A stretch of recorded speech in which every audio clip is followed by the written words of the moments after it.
Now I'm running away, my dear, from myself and the truth I fear. My heart is beating, I can't see clear.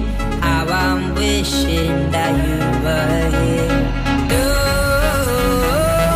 said you'd follow me anywhere, but your eyes tell me you won't be there. I gotta learn how to love without you. I gotta carry my cross without you. Stuck in a minute that I'm just about to figure it out without you.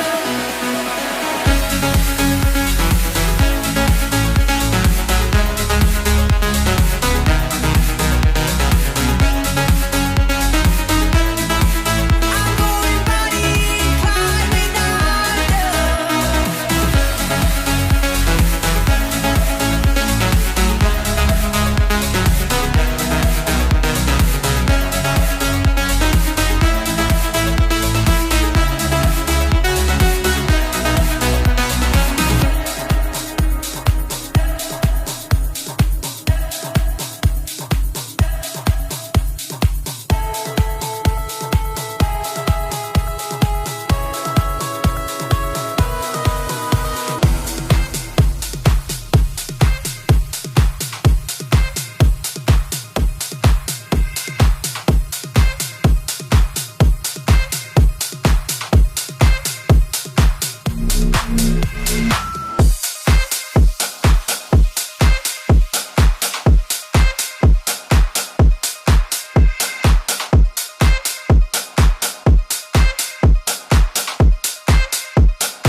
Why do I feel like I'm drowning? Like I'm running out of air. Why do I feel like I'm falling when I'm nowhere near the edge? Just let me know. Can you be the one to hold and not let me go? I need to know.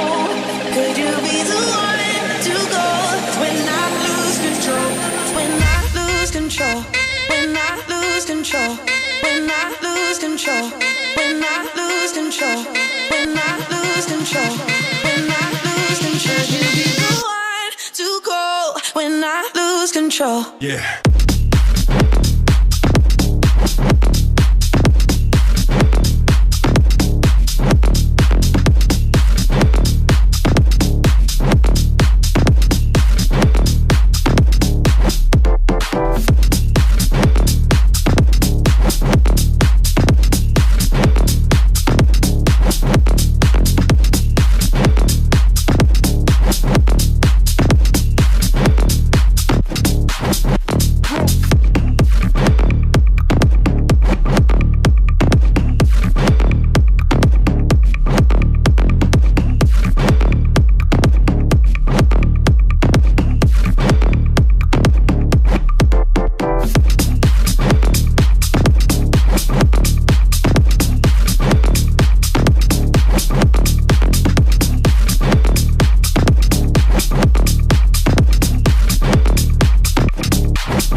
lovers.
What's up? Good morning, guys. Welcome to The Rising. We're so happy you decided to join us online, but guess what? Next week, you're not going to be seeing us. Well, you probably will still see us, but we'll get to meet in person at Maker's Craft, and it's going to be so dope. You got to be there. That's right, July 26th, which is next week. We're going to be meeting outside. We did it back in June.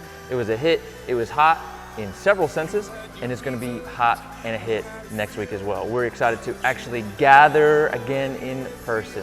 Yep. It's going to be really exciting just to see people and be around people. They aren't your family.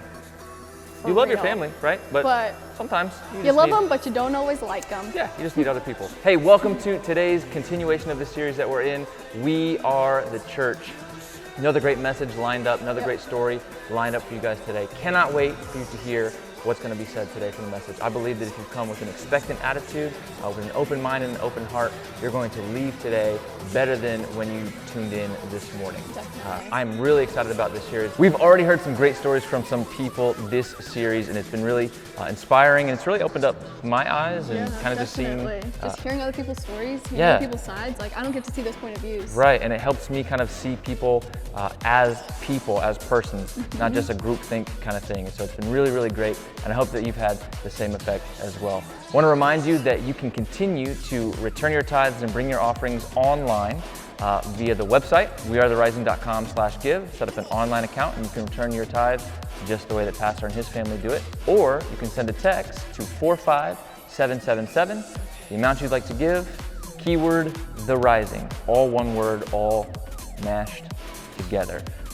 That's a good way to explain it, right? Yeah, just smash. I like the hand motions. Yeah, it helps people that are visual learners. Yeah, I'm a visual learner, I got it. Either way, you're helping us continue to do what we do. And hey, during this whole quarantine season, we've talked about this a couple times, but there's been a lot of churches that their giving has actually gone down, but not us. Not us, we're different. We We break are- the norm. we are different. We're unique, we're different, we don't fall into one category. Breaking the barriers. That's right, with those punches. Karate punches. Man, it's been so cool just to see that. So thank you so much for living with open hands. Thank you for continuing to return those blessings that God has given you, because we believe that everything we have is not ours, but it's God's. Yeah. And this is a moment for us to remind ourselves of that. So thank you for continuing to live generously. Like I said, we are in this series, We Are the Church, and I am excited to hear what's gonna happen today. Are you excited? I'm excited. Yeah. I'm ready to sit close, lean forward, take notes. Take notes. Get my learn on. That's right. You can take notes. Even though it's online, you can go back and watch it again. Still just take notes. Helps you remember it. Come on. Facts. That's right. So with that in mind, sit close to your phone, your tablet, your TV, whatever you're watching on, and let's get right to it. Let's get it. Boom.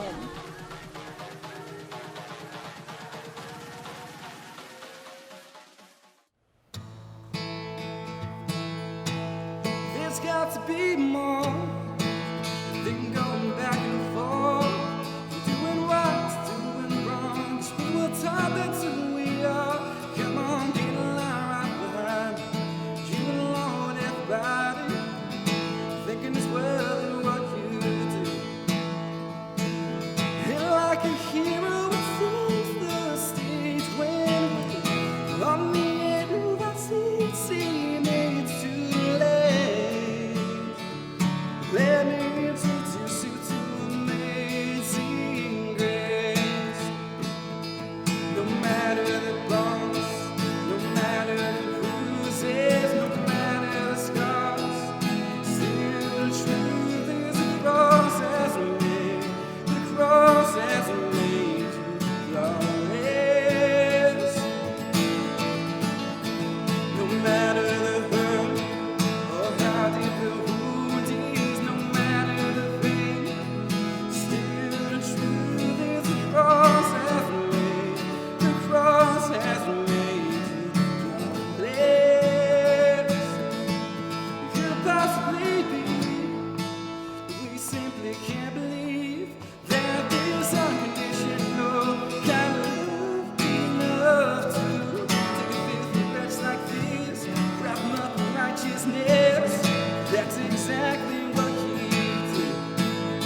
like a hero takes the stage when we're on the edge of our seat, saying it's too late.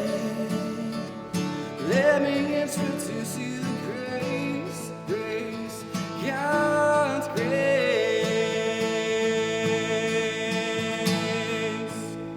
No matter the bumps, no matter the bruises, no matter the scars, still the truth is the cross has made, the cross has made you glorious.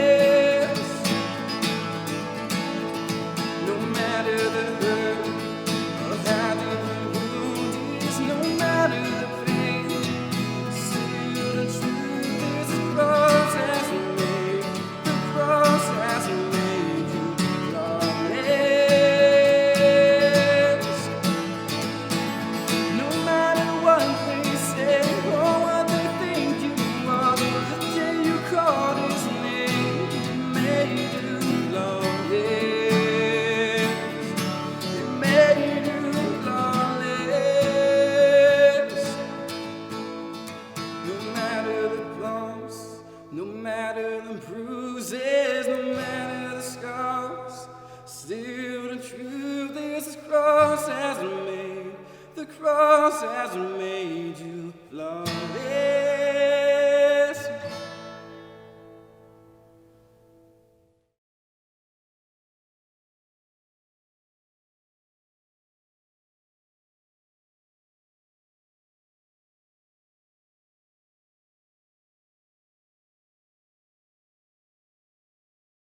You know, one of the most atrocious periods in recent history is the Holocaust. 6 million Jews were slaughtered at the hands of the Nazis. 5 million other people, Catholics, gay men and women, black people, I mean, just to name a few, were also killed. In total, 11 million people were killed at the hands of the Nazis in the name of ethnic cleansing, seeking to make a superior race. And after the Axis powers lost World War II, the Allies discovered just how deplorable the Nazis were in committing systemic killings and genocide. And I always wondered, why did this happen? Right? Have you ever wondered that? Why did this happen? How did this happen? I mean, 11 million people slaughtered. How could people do such a thing? And how come it went on for as long as it did? And why did so many people buy into this philosophy and ideology of ethnic cleansing and creating a superior race? I think the answer is found in the psychology of seeing people in groups.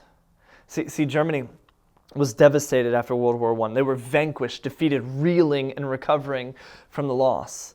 And as time went on, Hitler arrived as a sort of savior for Germany, explaining to the German people that they were strong and they were made for more, and Germany could rise again if it just cleansed itself of weakness. And he began to help the German people see that the Jews were the root for so many problems in Germany. He classified these people as not people. Right? I mean, the Jews were called Untermenschen, right? Which means to be subhuman. And it wasn't like the Nazis were saying they were like less than human. No, they were saying the Jews were literally not human at all. They were subhuman, less than human.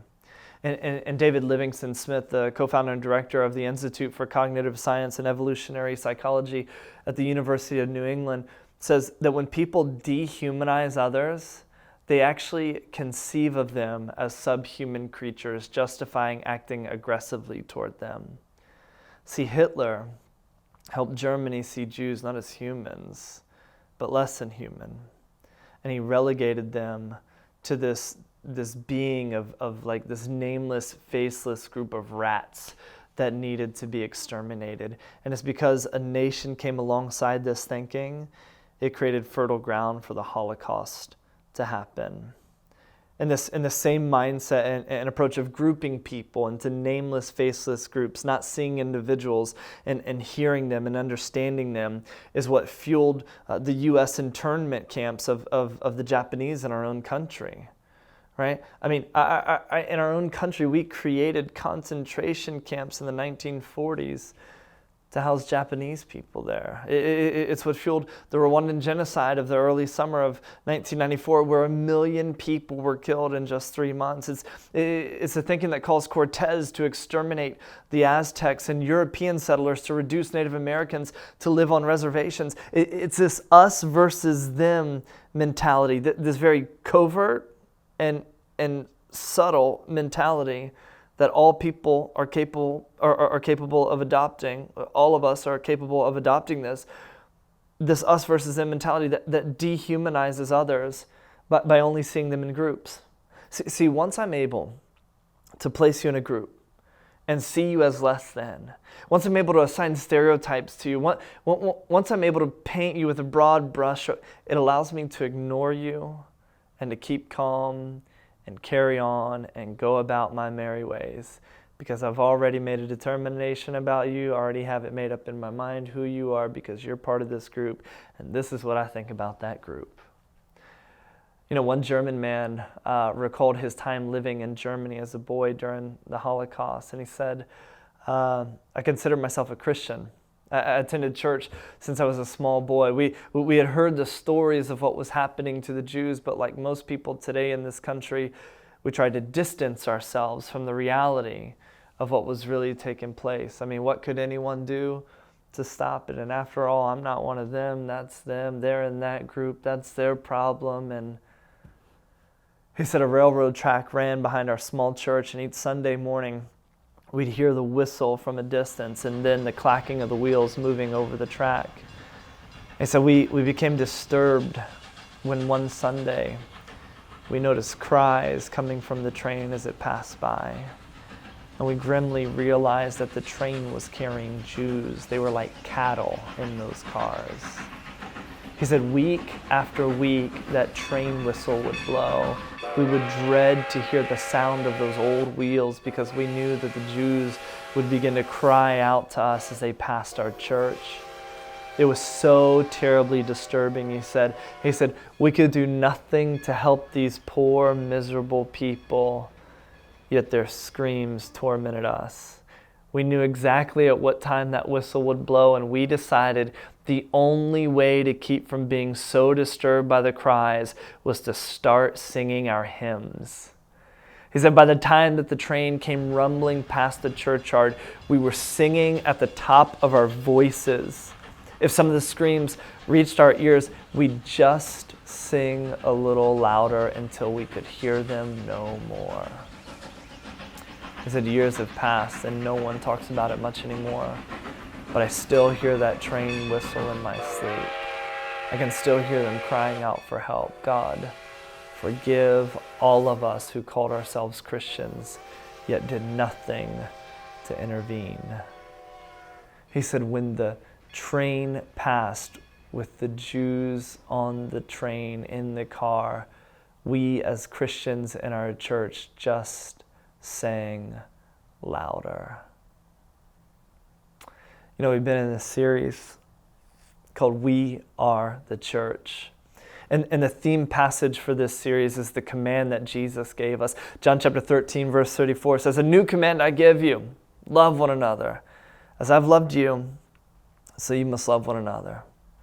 By this, everyone will know that you're my disciples if, can I underline and highlight that if you love one another. And here's how this looks practically. Galatians 5:14, for the whole law can be summed up in this one command. Here it is. Love your neighbor as yourself. But if you're always biting and devouring one another, watch out. Beware of destroying one another.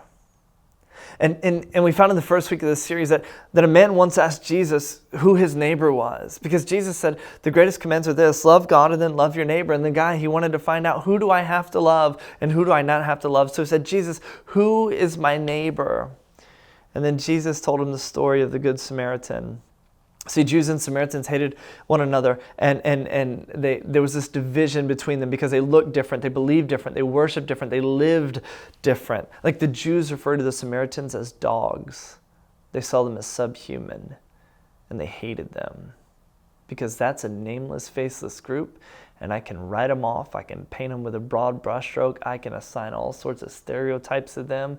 So I know those people. But then Jesus in the story of the Good Samaritan, and by the way, this isn't some kid's story about being a nice person. This is a story about racism. It's a story about humanity. It's a story about hatred. It's a story about reconciliation. It's a story about grace and kindness and compassion and empathy. Jesus removes this guy, the Samaritan, from the group of those people, those Samaritans, and he humanizes him. And he helps his audience see this man who's part of this group that you see as dogs and subhuman. No.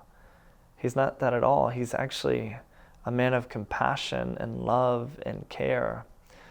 Jesus essentially says, you, them, those people. You see them, those people that are different from you. You see them as yourself, and you love them as yourself too. That's who your neighbor is. Your neighbor is all the people who look different from you, live different from you, believe different from you, vote different from you, all of it. Jesus says that's your neighbor. So love them. In this series, we've been seeking to see the one.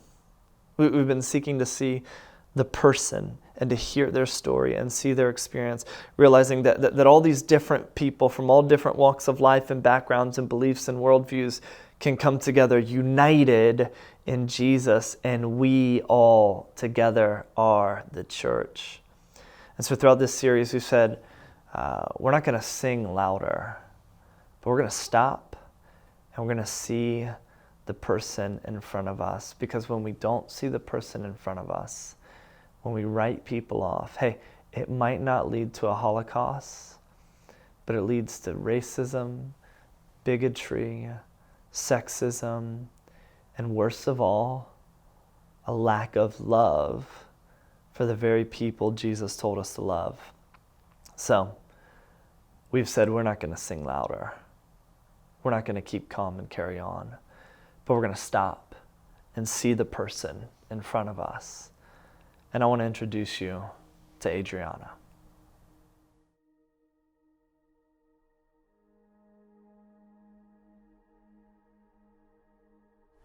So Adriana, you're part of our church. You started coming, how long ago was it? It was December 2017. Yeah, okay. And I love your story. You said, and you've shared this previously, how you started coming to our church, and you heard people talk about a church family being a church family. You're like, how can your church be your family? And then you started coming and you found that in this church. And I love the way that you and your husband Miles have gotten involved, using your gifts, your talents, just to make a difference. And I remember there was this one time, and I'm so embarrassed by it, because I was talking with you, and I found out that you were from Mexico, and I had no idea. I was like, I didn't know you were Mexican at all, and you're like, yeah, I get that a lot. Yes.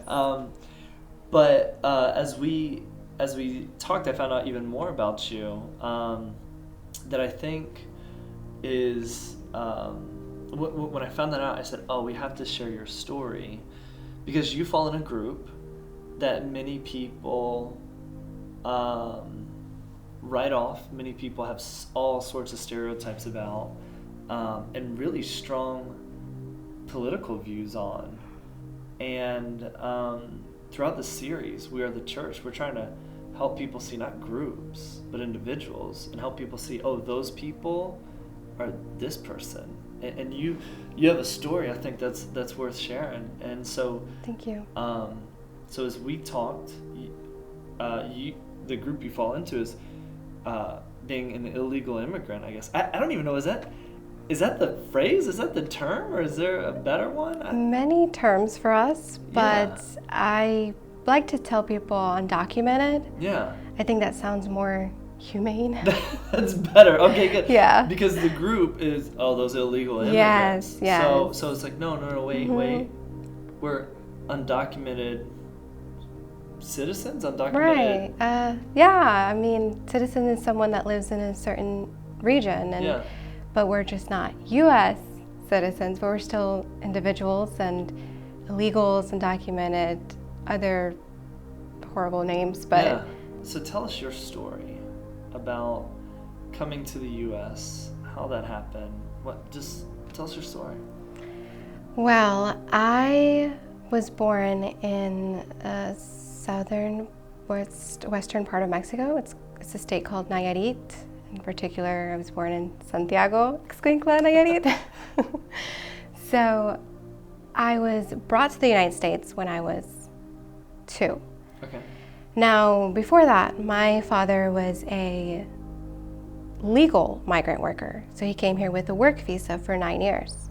So the government gave him a work visa. He would come here, do work, and then go back to Mexico. And that was all Yes. above board, good to go. Okay. For 9 months. So he would stay here for 9 months and go back for 3 months with us to Mexico. Okay. He did that for 9 years. So my dad, he had to come back to Mexico, and this was outside of his contract with his work visa because my mom's mother was very ill, and he did that twice. And then, so there was no coming back legally for him. So he stayed in Mexico with us. He did that for a couple months. He wanted to find a job, so then we moved to a different city in Mexico, which was the capital of our state. And he searched and searched for months. He could not find a job, and at this point, we didn't have any money. Yeah. So my grandfather was pretty much trying his best to take care of us. It was 3 kids, my mom and my dad. And he just refused to live off of my grandfather, and he couldn't do that anymore. So he decided, okay, I'm gonna go to the United States for 3 years. And my mom said, what do you mean? Yeah. You're gonna leave us for 3 years? And he said, yes, and I'll come back and we'll build a family here, or we'll build a home here. And my mom said, no, I'm not doing this anymore. I'm not going to have you leave our family again. You know, we've done this for a long time. We need to be together as a family, and I'm going with you. And so that's when they brought us. So that's when you came? Yeah, that's when I came. And it wasn't that, because I imagine a question might be, well, how come he just didn't find work there in Mexico? Why did he need to come here? Was he not willing to do some work? And it sounds like no. I mean, he was a migrant worker. Oh for yeah, 9 years. I worked in the farms. And that's grueling work right there. So it sounds like he would have done anything. He just couldn't find anything. He could not find absolutely anything. My mom said she even had a job herself that was in a corner store with us. So she would take us 3 to her job, and it was nowhere near enough. Yeah. And so then here's this man who's faced with, what am I gonna do? Because I have to provide for my family. And you know, like as a man myself, I know. I mean, not being able to provide, not being able to do what you feel is your duty for your family, it's like, it's devastating, right? And so sounds like he's forced to make this decision. What do I do? I gotta provide for my family. There's no opportunity here. We moved to another city. There's nothing here. So he makes a decision to bring his family here. Well, with your mom fighting it, saying, hey, we're going with you. Right. And so then you all move here to America. So we tried Houston, Texas for 6 months, and they experienced a lot of racism there. Yeah. My mother talks about it, and she just didn't like it. And so my dad had worked in Virginia, because that's where he worked. He worked here in the farms, so he knew of Virginia. Yeah. And one of his brothers was here. So he said, well, let's go. He learned a trade in Texas, which is drywall construction. And he said, let's go to Virginia. Let's try that place first before we head back to Mexico. And so you're here now. You settled here. You mentioned being undocumented. Are you still undocumented? Oh, yes. Or how did... Yes, we were, through all of this, we were still undocumented. Yeah. But I mean, even now, are you Oh, undocumented? No. So tell us about that. How did that... So we were undocumented from 1995 to 2012. Okay. So in 2012, the Obama administration passed DACA, which is Deferred Action for Childhood Arrivals, and that gave the opportunity for my siblings and I to stay here legally. So this ended the deportation for us. We were not going to get deported, and we could get a work visa, which allowed us to work, drive with a license, go to school if we wanted to. And so that became the beginning of our opportunities. So I didn't know that I was illegal. Okay. I was only told little things as a child, as in, don't tell people you were born in Mexico.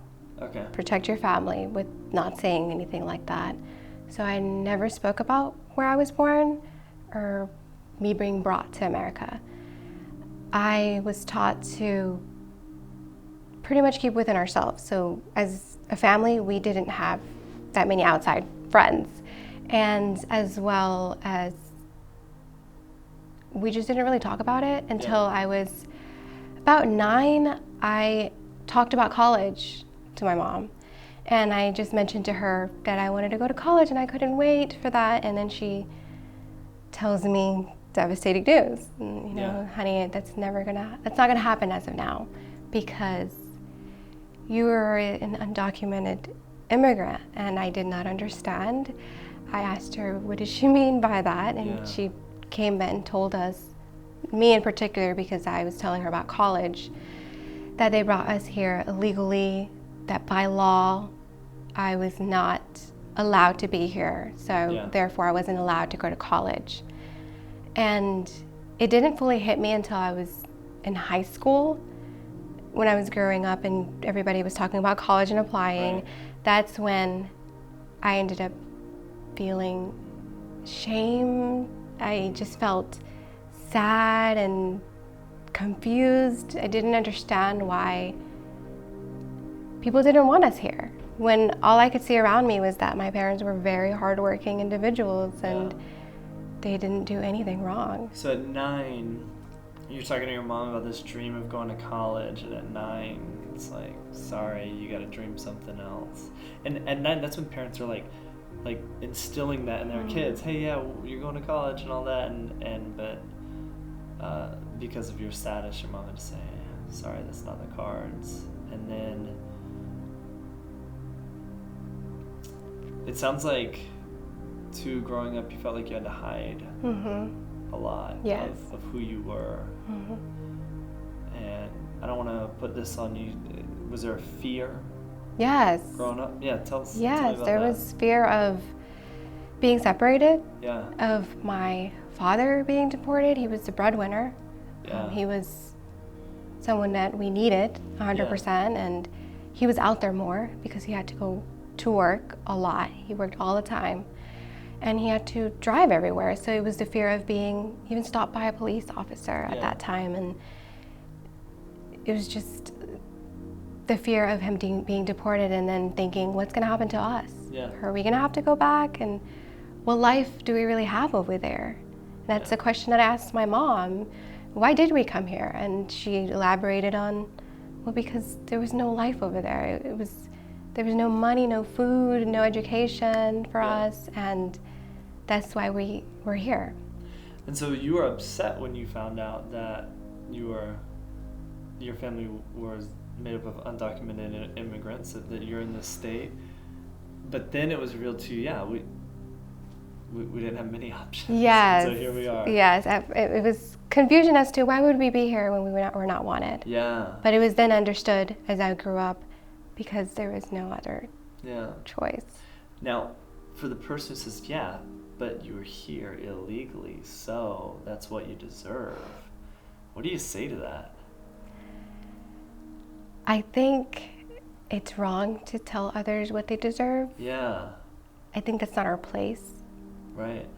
As a Christian, I'm being taught as a Christian that only God can be the one to judge us, that it's not our job as human beings to persecute others when you don't know each individual's background and their story and what could have been. And it takes someone to realize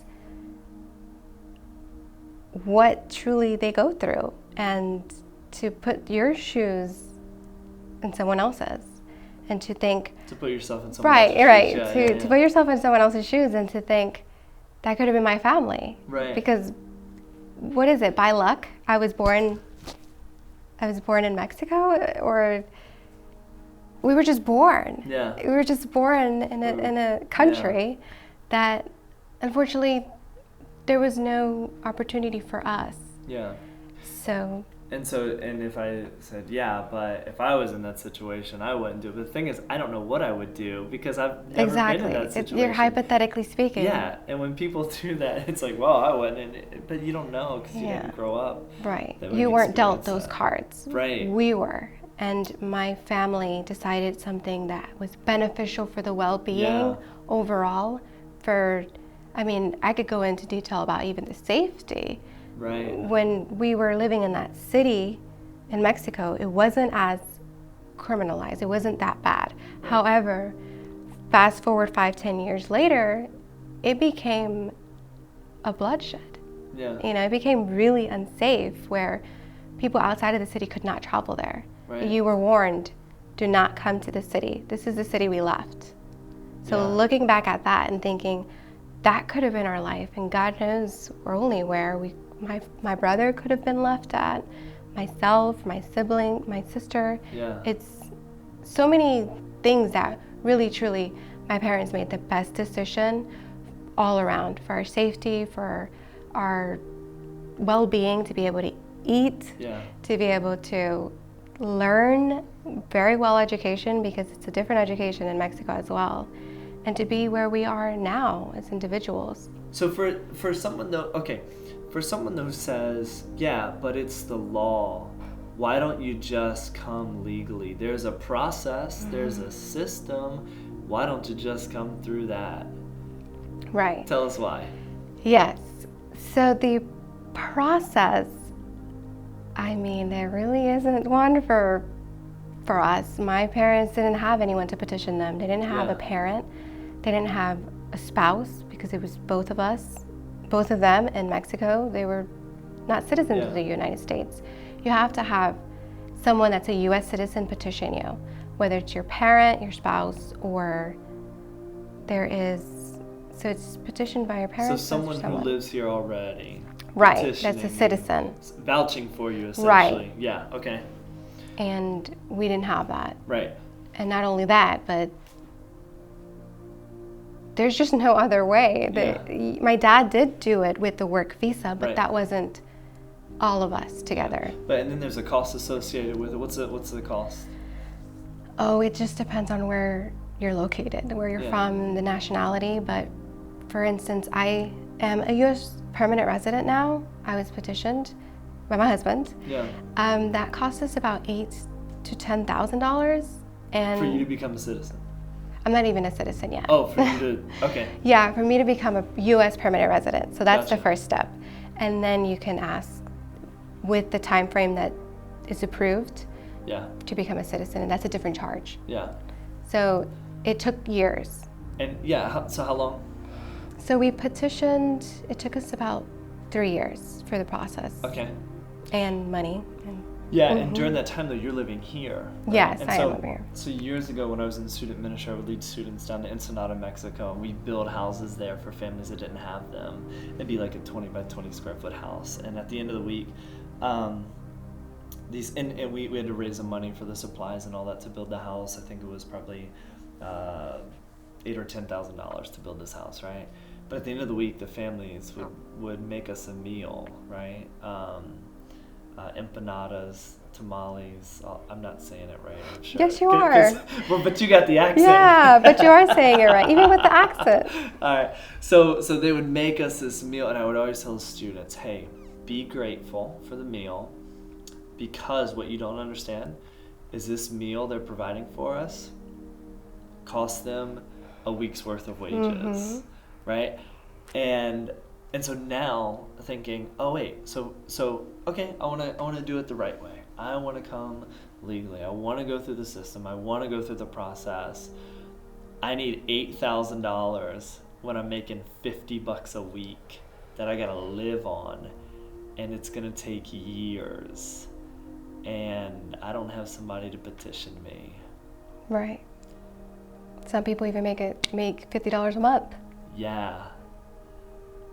And then I think seeing that it's easy to understand. It becomes easier to understand, like, there's no way. And this isn't politics, right? This is humanity and people, and the question is, how do we govern ourselves, but also how do we care for and love for people? And what I find fascinating is God actually speaks to this in the Old Testament. In Leviticus 19:33, he says, "When a foreigner resides among you in your land, do not mistreat them. The foreigner residing among you must be treated as your native born. Love them as yourself, for you were foreigners in Egypt. I am the Lord your God." Here's what's amazing to me, and this is where I miss it. This is where so many Americans miss it. God is the God of the oppressed. God is the God of the outcast, of the underdog. And for me, as a white man in America, I am anything but an underdog. I'm anything but oppressed or an outcast. So for me, and for so many people like me, when it comes to Christianity, what we often miss because it's not our experience is that God is the God of the underdog. And we can often Americanize the gospel because we aren't the underdog. It's easy for us to not understand the plight of the underdog, and to even criminalize the oppressed, to criminalize the victims, right? And so we live in this state where the foreigner, like it's talked about in Leviticus, isn't treated as a native born, but is criminalized. When we talked about this, you pointed out first and foremost, you're a Christian. Yeah. I am a Christian. Yeah. Above every other label. There's so many labels that you can point out for me. Yeah. You can call me undocumented. You can call me a woman. You can call me a minority. You can call me uneducated. Whatever it is that you want to call me. But at the end of the day, I know I'm a Christian. Yeah. And that overthrows anything and everything that other people want to call me. Yeah. And that connects me to greater people. Yeah. And yeah, whatever the labels are, you're my sister, right?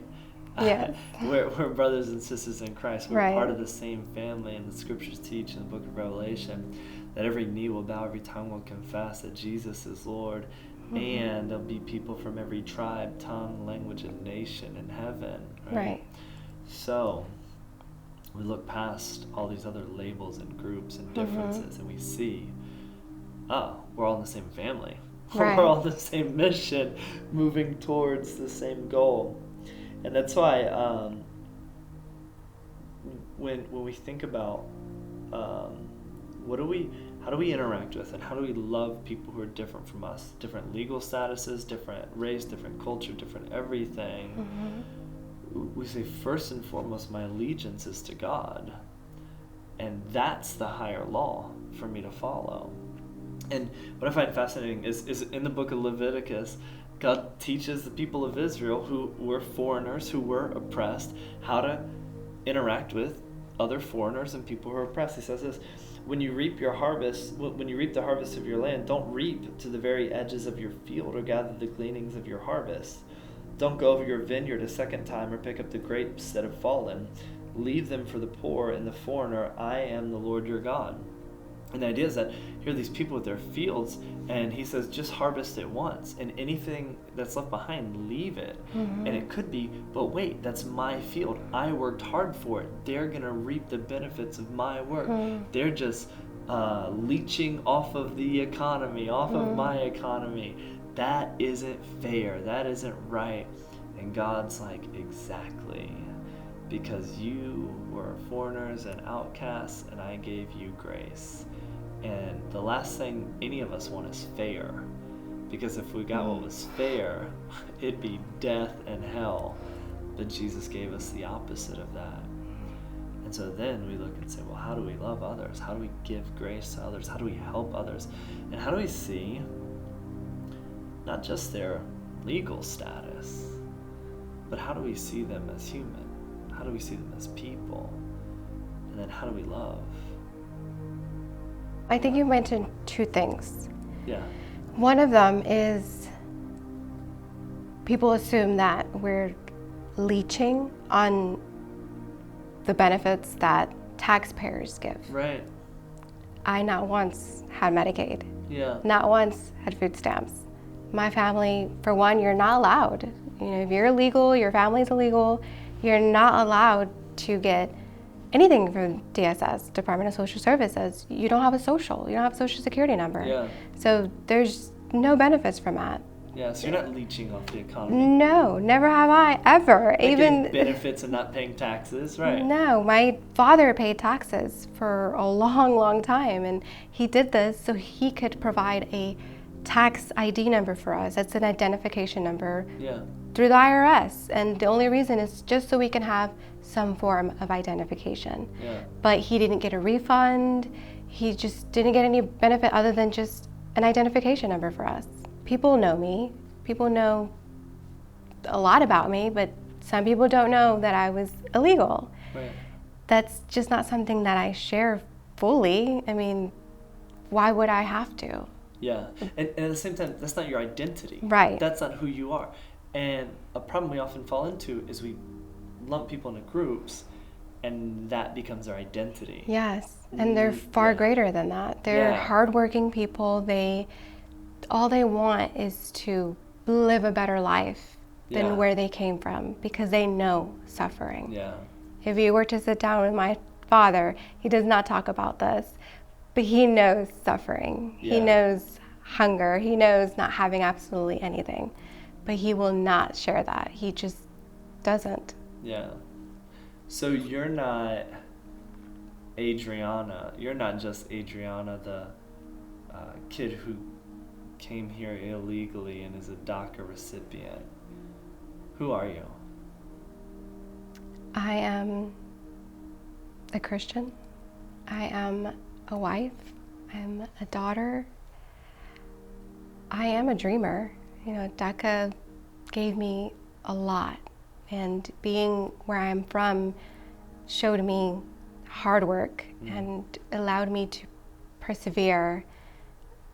But because of my background and the confusion of it all, the uncertainty, really, the fear, it allowed me to cling in more to my faith. It allowed me to really trust God and to give Him everything, because I remember when it was darkest days of my life, as I like to call them, in high school, when I just felt like I wasn't going anywhere here anymore. My mother kept instilling God. Through it all, God was always the center point in my family, and she just kept mentioning, it's okay, God has you, God has you. And in 2012, He did. He appeared. That to me was God. After much prayer, He definitely showed up and provided. That's the biggest thing for me, being a Christian. So it's so interesting to me that for me to love others like Jesus loves me, I need to see others, right?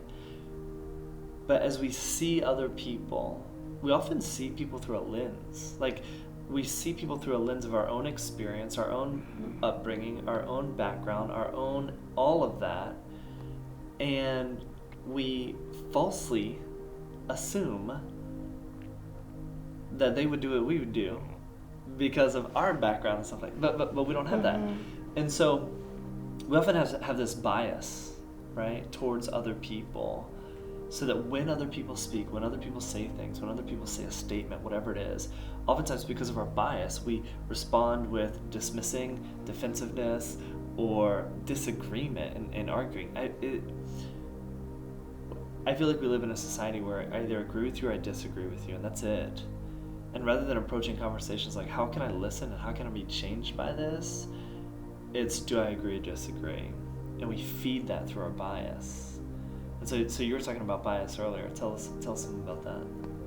I would say it's important for each one of us to determine the biases that we have within ourselves, the bias of where am I from, knowing yourself, being self-aware of who you are and those around you, understanding that the world doesn't evolve around you. There's billions of people on this planet, and that's news. Wait, the world doesn't revolve around me. Yeah. So it's being more understanding of you may have misunderstood a lot because of your background, of maybe what your parents taught you because they didn't know any better. And I understand that a lot of people aren't going to understand me. That makes sense to me. And I'm not asking for understanding. I'm just asking for sympathy, for just some chance, just an opportunity, just so you can stop bashing people like me. Yeah. I mean, we're taught this as kids. If you have nothing nice to say, Don't say it. Yeah. it just seems really simple back then, but it really does go a long way. Yeah. Because words matter. And no matter what, I think words hurt more than bricks. Yeah. Because they last a long time. The words people are speaking out against a certain population, not just legal immigrants, a lot of others, those words do matter. They bring up policies that can make or break someone. And it's essential for us to control ourselves, to know when not to speak or when to speak up. And the biggest thing we have is our voice. The biggest thing we have is our relationships with communities. And I just feel people need to be more careful, more mindful, and more self-aware about people around them. Yeah. I feel proud of where I am. I actually say I was born in Mexico now, happily. So before you used to not? I used to because not. you hid that. You felt fear and you had to hide it. But Yes, now, I tell everyone, and I'm quick to tell people, I am from Mexico. And some people assume that I came here legally. I don't know why. I don't know if it's because they picture someone differently. oh yeah. But as soon as I say that, I say, I was brought here legally. And it's like a blank Yeah. look. Because you don't fit the description Right. of someone crossing the border illegally. Yeah. But I am. I love it. And you're proud Yeah. to be where you're from. Yes, 100%. I am proud to be a Mexican immigrant and to be able to pursue my dreams in the United States. And because of my background, I feel it's made me stronger. It's made me able to take on more that life may throw at me. It's just molded me to be the person I am. It gave me the parents that I have that persevered and kept persisting that I continue no matter what, no matter how many doors shut in front of me, because a lot have been shut. Yeah. I just kept going, and I am really proud as to where I am now, but not in a way of, I don't want to sound not humble, I guess, but I'm proud because of my family. Yeah. I'm proud because of I know what it meant for them to leave their country. I know what it cost my mother. Yeah. It cost them far beyond money. Right. It cost them their culture. It cost them leaving their homeland that they love. And how can I repay that? I can't, but to make them proud. Well, Adriana, I really appreciate you taking the time to share your story, and I think when we stop and listen and hear others' experience, instead of responding and defending and dismissing and stereotyping and writing off, and I think when we stop and listen, it helps us do exactly what Jesus said, and that's to love our neighbor. Yes. And it's to love others the way He loves us. And I think it's really important for people to hear your story and to see you and to see that you are part of the church. And the church is made up of so many different people with so many different backgrounds, lifestyles, experiences. And I'm glad you're part of the church. Thank you. Thank you for allowing me to speak out about my story and for giving me that platform. Yeah.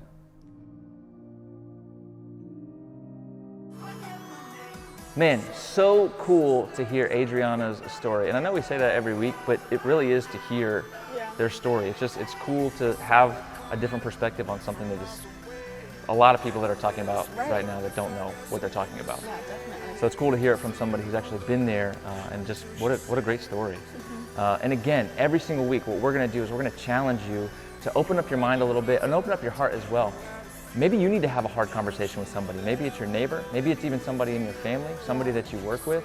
But have those hard conversations and really just be open to learning about who these people are and about their stories, because everybody has a story. You can't learn until you listen. Yeah.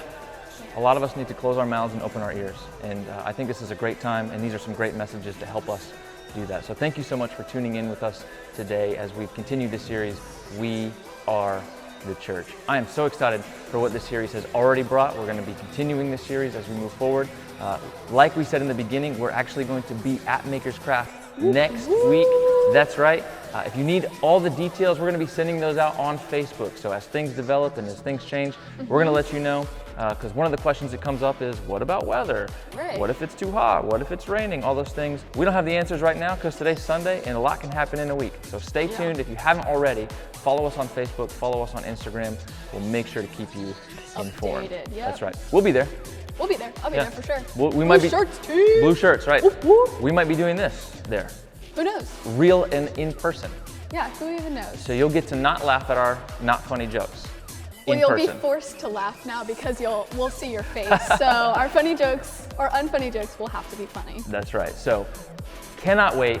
We'll see you guys next week, live and in person, Maker's Craft. We'll see you guys next Sunday. Bye guys, have Take a good care. week.